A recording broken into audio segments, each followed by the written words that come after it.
Good morning. Good morning. It's lovely to be back here with you again today. How are you? This is Brenda Eshin Shoshana returning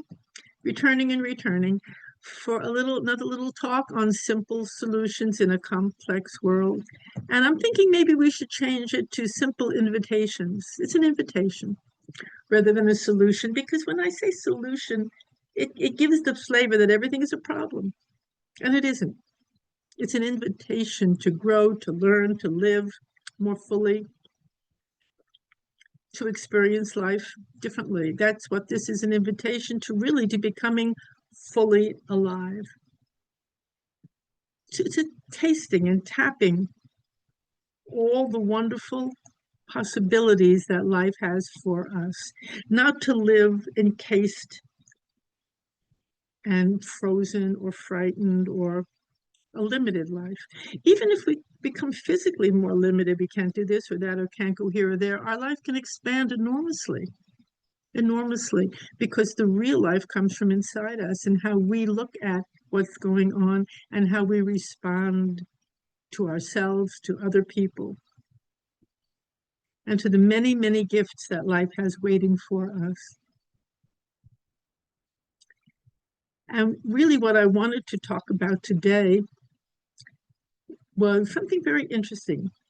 The fact that every person we meet actually has a message for us, a message, a teaching, a gift, or they might need something from us as well. It's not a preset routine life the way we live it, or encounter the way we live it, but it's a real live encounter waiting to happen. And by an encounter, what I mean in this case isn't that we just casually say, hello, how are you? What's going on? But something meaningful is waiting to happen between the two of us, or the three, whoever it is, but usually it's the two people. There's an encounter.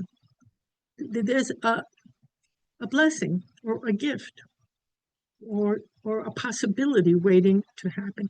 Now, the reason that we don't really experience our relationships or our daily life this way is because in our mind, it's all preset. Everyone's living in a kind of a package. We think we know everybody. We know that, oh, I know them. We label someone, we size them up when we see them. How are they dressed? How are they talking? How are they acting? So we feel that's who they are. And we know them already. And we respond not to the person, but to the images we have of them. I call it the package we have them wrapped up in, or they have themselves wrapped up in. And that is what causes repetition in relationships, the inability to work things out, to grow. It's not a place of aliveness, to become really alive, because when we're really alive and when an encounter really happens, it's spontaneous, it's in the moment. We don't know, something opens up, the doors open. But what happens really is we let go of these fixed ideas, and we're willing to stop knowing so much about everything and to let life show us, or let that person show us, or let the encounter, the connection grow and be real. And a wonderful way to let that go and to be available like that is to think to ourselves, well, every person I meet has something to show me, to tell me a message, an inspiration. Maybe they're a model of something. Maybe they reflect something in me. Who knows? That the possibility of growth is there with every single person that I meet, if I allow it to be, and I don't push it to the side. We push to the side so many experiences in life. We size them up, label them, push them to the side, and don't explore them, don't taste them truly. It's our loss. It really is, because not only do we lose many, many wonderful moments, inspiring moments, but we lose the ability to work things through with people we love, people we've been in relationships for a long time with, because we just are intent on keeping them, seeing them in the same way, not allowing them to burst forth with the truth of who they really are, and to share it with us. And for a person to be able to do that, to feel safe enough, or we have to approach them in that manner ourselves, without expectations, without putting our needs and labels onto them. We have to be in that state. We have to be a safe person to do that with. And we have to be willing to do it too, to let the way we saw someone and what we expect go, and just be fully present for what really is possible.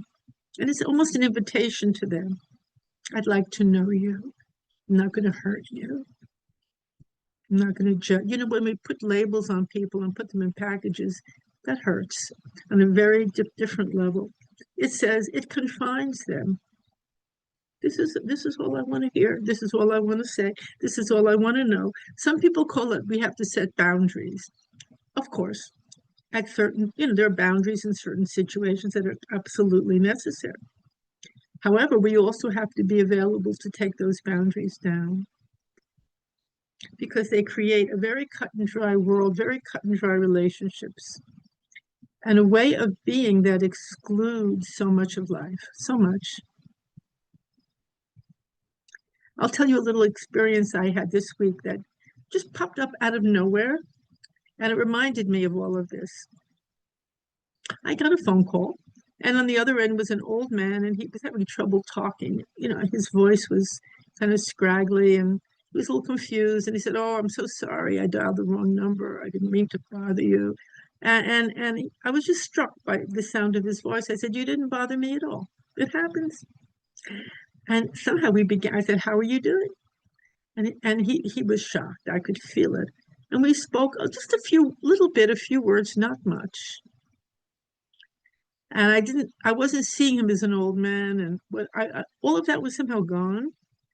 We had a few words, and then his voice was getting stronger, and he suddenly came out with a blessing from me with such strength. And I was so touched. I felt this heat go through my body. I felt so inspired. And I thanked him and I returned it. And then we hung up the phone. And there was nothing more needed to say. I felt wonderful all day long from that little tiny, maybe 2, 3 minute encounter. And I thought, what happened here?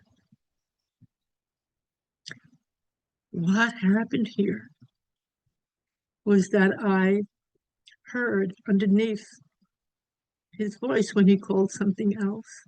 And I became available to that. I listened to that, not to my ideas in my head. Oh, he's old, he's this, he's all of those things. Or getting upset that he called. None of that. It went away, thank God.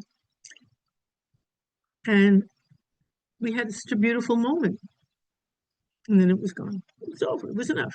It was fine. Now that is possible for us, all of us, with everyone. If you're having an ongoing problem with your spouse or your partner or your children or anyone, just stop putting them in a box. Label, don't relate to the pictures and the labels or what was. Be really here for what can happen. Now, when you can do that, and a good way to do that is to think this person has something to teach me, a message for me, something I need to learn. And when you think that way, then your mind changes and your approach to them changes and they feel it. And it's like you're opening a door. You're creating an invitation for them to be real, or to offer to you what they have for you, or to receive from you what you have for them. It's a very different way of looking at relationships, and it's a wonderful one.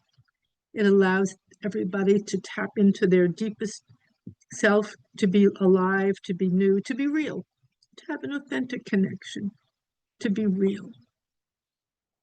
Not playing out a four-planned role, which we play, all of us, on and on and on. And as I said, there are times it's very much important to do so, but many times it's just keeping us in a straitjacket of the heart.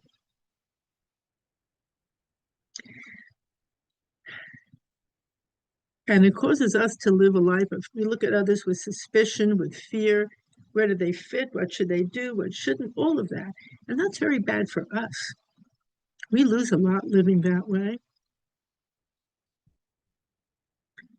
And others will respond to the way we are as well as to the way they are. So if we take responsibility for opening that door in us, in ourselves at first, it will affect others. And it's a very beautiful reminder. There's a great poet, Rumi, who I love very much. I don't remember exactly as the words that he used, but he did say, meeting with the friend is the only reason we're here. And what he meant by the friend was having an encounter, a real encounter with that which is between us and beyond us. It's beyond the package that we put people in. Having a real meeting, a real connection, which brings a sense of purpose, a sense of beauty, and a lot of energy for the rest of the day. So I thank you very much for listening. And I wanted to say it's very important. It's one thing to listen to talks or read books. It's all good. It's good. Everything is good. But if we don't actually put them into practice, we're missing out. We're getting only half of what we need. It's great to get instructions, but then it's up to us to actually embody them, live them, taste them, try them out, reject them, accept them, hate them, whatever it is, live them, live them, live them. Otherwise, it's as if we're receiving a precious jewel, but we're leaving it on the shelf. I'll try that tomorrow. I'm like that with exercise sometimes. I'll do it tomorrow. Not good. That has to be done. Actually, even a little bit goes a long way. A little bit one day, maybe a little more the next. And that's a very, very important point. So try it out. Let me know how you're doing.